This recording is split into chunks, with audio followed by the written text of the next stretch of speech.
హనుమంతుడు లంకలో సీతను వెతుకుతూ రాజప్రాసాదం నుంచి బయలుదేరినప్పుడు రావణుని గూఢచారులు అతన్ని గుర్తిస్తారు. రాక్షసుల చేతిలో పట్టుబడిన హనుమంతుడు రావణుని మహాసభలో నిలబడి తాను రాముని దూతనని ప్రకటిస్తాడు. సీతను తిరిగి అప్పగించాలని రావణునికి సలహా ఇస్తూ రాబోయే పరిణామాల గురించి హెచ్చరిస్తాడు. కోపంతో ఉన్న రావణుడు హనుమంతుని తోకకు నిప్పు పెట్టమని తన సైనికులకు ఆజ్ఞాపించి నగరంలో అతన్ని ప్రదర్శిస్తూ ప్రజల ముందు అవమానించాలని ఆదేశిస్తాడు. రాక్షసులు హనుమంతుని తోకను క్లాత్తో బిగిగా చుట్టి నూనె పోసి అగ్నిని అంటిస్తారు. అదే సమయంలో సీతాదేవి అగ్నిదేవునికి ప్రార్థిస్తూ హనుమంతునికి నష్టం కలగకుండా చూడమని వేడుకుంటుంది.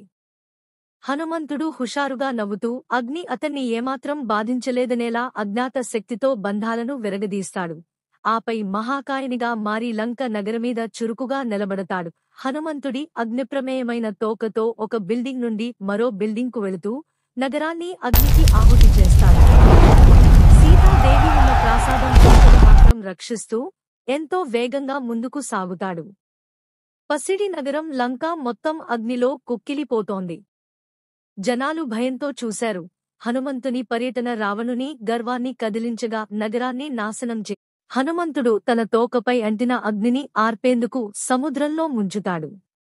ఆ తరువాత సీతాదేవికి రాముడు త్వరలో వచ్చి రక్షిస్తాడని ధైర్యం చెబుతాడు. ఆలస్యించకుండా ఓ మహత్తరమైన లాఘవంతో సముద్రాన్ని దాటుతూ తిరిగి రాముని వద్దకు సందేశం ఇవ్వడానికి వెళ్ళిపోతాడు. లంకాలో తన సాహసయాత్ర పూర్తయ్యాక హనుమంతుడు పెనుగాలితో సముద్రాన్ని దాటి రాముని సైన్యం ఉన్న చోటికి చేరుకుంటాడు. వానరసేనలో జయధ్వనులతో ఉత్సాహంతో హనుమంతుని విజయవంతమైన తిరుగు ప్రయాణాన్ని వారంతా హర్షాతిరేకాలతో స్వాగతిస్తారు. హనుమంతుడు సీతా దారి సాంకేతికంగా ఉండాలంటే సీతా పుష్పభూషణం తన తలపాగా ను రామునికి గౌరవంగా సమర్పిస్తాడు.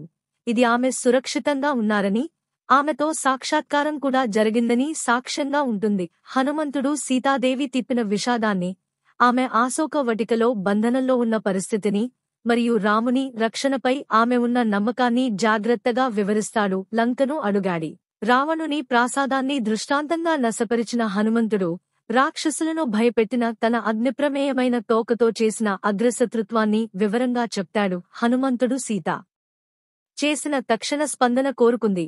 రావణుని బెదిరింపుల కారణంగా రాముడు త్వరగా రక్షించాల్సిన అవసరం ఉందని ఆమె ప్రార్థనను జాగ్రత్తగా గుర్తుచేస్తాడు. హనుమంతుడు సీతా పుష్పభూషణం తన తలపాగా ను రామునికి గౌరవంగా సమర్పిస్తాడు. ఇది ఆమె సురక్షితంగా ఉన్నదియని ఆమెతో సమావేశమైనదియని ప్రూఫ్ అవుతుంది. సీత అనే దుముఖం అశోకవటికలో బంధితురాలైన ఆమె పరిస్థితి, రాముని రక్షణపై ఉంచుకున్న నమ్మకాన్ని హనుమంతుడు వివరిస్తాడు. లంకను అగ్గిపెట్టిన విధానాన్ని, రావణుని రాజభవనం దెబ్బతిన్నదీనిని, రాక్షసులను భయపట్టించిన సంఘటనలను హనుమంతుడు లోతుగా చెబుతాడు. సీత చేసిన తక్షణ రక్షణ కోరికను, రావణుని బెదిరింపుల వల్ల రాముడు త్వరగా రక్షణకు రావాలని ఆమె యాచనను జాగ్రత్తగా హనుమంతుడు గుర్తుచేస్తాడు. రాముడు ఆభరణాలను స్వీకరించి సీత యొక్క ప్రేమను తెలుసుకుని ఎంతో మూవ్డ్, ఆవేశపడి హనుమంతుని ధైర్యం మరియు విశ్వాసాన్ని ప్రశంసిస్తాడు. రాముడు, లక్ష్మణుడు, వానర నాయకులు కూడని లంక మీదకు భారీ సైన్యాన్ని తరలించే సిద్ధం చేస్తాడు. రావణునిపై యుద్ధానికి సిద్ధపడతారు. రాముడు, లక్ష్మణుడు, సుగ్రీవుడు కలిసి అంగదుడు, జాంబవంతుడు లాంటి పరాక్రమవంతుల నాయకత్వంలో వానర, రిక్షల భారీ సైన్యాన్ని సమాయత్తం చేస్తారు. సీతను రక్షించేందుకు అందరూ కలిసినారు. వీరి సేన అడవులు మరియు నదులను దాటి ప్రయాణించి చివరకు భారతదేశం దక్షిణ తీరానికి చేరుకుంటుంది. అక్కడ నుండి విశాలమైన సముద్రాన్ని చూసి లంకను చేరడానికి సిద్ధపడతారు. రాముడు తన మిత్రులతో పాటు రావణుడి తమ్ముడు విభీషణుడితో కూడా లంక రక్షణల గురించి సమాచారం సేకరించడానికి సముద్రాన్ని ఎలా దాటాలనే విషయంపై చర్చించుకుంటాడు. రాముడు సముద్ర దేవతకు ప్రార్థిస్తూ దారిని చూపమని వేడుకుంటాడు. కాని సమాధానం రాకపోవడంతో అగ్నిబాణాన్ని ఎక్కించడానికి సిద్ధమవుతాడు. ఆ సమయంలో సముద్రదేవుడు ప్రత్యక్షమై రామునికి సలహా ఇస్తాడు మరియు లంక చేరుకోవడానికి ఉత్తమ మార్గాన్ని సూచిస్తాడు. సముద్రదేవుడు రామునితో వానరులకు చెందిన నల, నీల పేరుగల 2 నిపుణులు రాళ్లపై రాముని పేరు వ్రాసి వాటిని నీటిపై తేలేలా వంతెన నిర్మించవచ్చని సూచిస్తాడు. వానరులు ఒకత్రిగా కష్టపడి భారీ రాళ్లను మోసి సముద్రంలో అమర్చుతారు. ఆ వంతెన నమ్మకం మరియు ఐక్యతతో క్రమంగా సముద్రాన్ని దాటుతూ విస్తరిస్తుంది. వంతెన పూర్తి అయిన తర్వాత రాముని సైన్యం ఉత్సాహంతో నినాదాలు చేస్తూ దానిపైగా నడుస్తుంది. వారు లంక ద్వారాల వద్దకు చేరుకుని చివరి యుద్ధానికి సిద్ధమవుతారు. రాముడు అంగదుడిని దూతగా రావణుని వద్దకు పంపి సీతను శాంతిగా తిరిగి అప్పగించే చివరి అవకాశాన్ని ఇస్తాడు. అయితే రావణుడు నిరాకరిస్తాడు. దాంతో మహాయుద్ధానికి రంగం సిద్ధమవుతుంది. రాముడు హనుమంతుని వీపు మీద, లక్ష్మణుడు అంగదుని వీపు మీద ఎక్కి ప్రయాణించారు. వారు లంక తీరానికి చేరుకుని యుద్ధానికి సైన్యాన్ని సిద్ధం చేశారు. రావణుని మాంత్రికుడు విద్యుజ్జీవుడు సీతను మోసం చేయడానికి రాముని తల్లా ఒక మాయా తలను చూపించి ఆమె ధైర్యాన్ని విచ్ఛిన్నం చేయడానికి ప్రయత్నించాడు. కాని సరమ ఆమెను ధైర్యపరిచింది. అంగదుడు రావణునికి రాముని శాంతి సందేశాన్ని అందజేశాడు. కాని రావణుడు కోపంతో దానిని తిరస్కరించి అంగదుని మీద దాడి చేయడానికి ప్రయత్నించాడు. వానర మరియు రాక్షస సైన్యాలు ఢీకొన్నాయి. యుద్ధఘోషలు, ఏనుగుల గర్జనలు, ఆయుధాల ఘర్షణలతో గాలి నిండిపోయింది.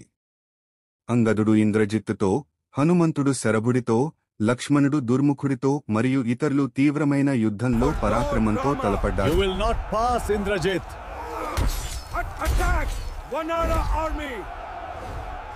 ఇంద్రజిత్తు నాగపాశాన్ని ప్రయోగించి రామలక్ష్మణులను మూర్ఛపోయేలా చేయడంతో రావణుడికి విజయంపై ఆశ కలిగింది.